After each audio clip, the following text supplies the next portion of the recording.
नेपाल की क्रांति किस वजह से शुरू हुई थी और कहां पहुंच गई है।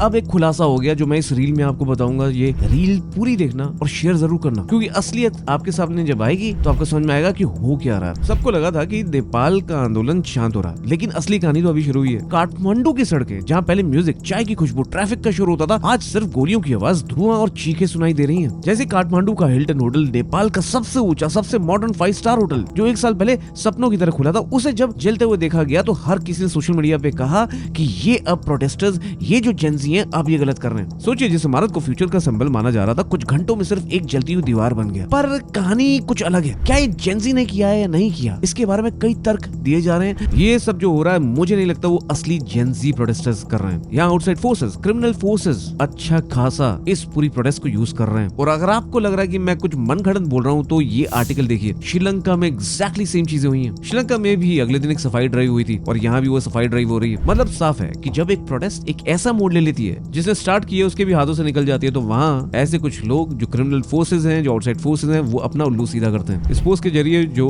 सोशल मीडिया पे साझा किया गया, उसमें साफ है जेंजी बता रहे हैं कि जो मूवमेंट उन्होंने शुरू किया था, वो खुलकर बोल रहे हैं कि ये उस चीज का पार्ट नहीं है, ये हम नहीं है। लूट, तोड़फोड़, मंदिर पर हमला, ये सब हमारे मूवमेंट का हिस्सा नहीं है। हम आए थे करप्शन खत्म करने, नए क्राइम शुरू करने नहीं। तो ये साफ है, जो लोग भी बोल रहे हैं कि जेंजी प्रोटेस्टर्स गलत कर रहे हैं, उनको समझना चाहिए कि वो नहीं है इसके पीछे। ये बस ऐसी ही बात है। ये वही चीज है जो ब्रिटिशर्स ने करी थी इंडिया में।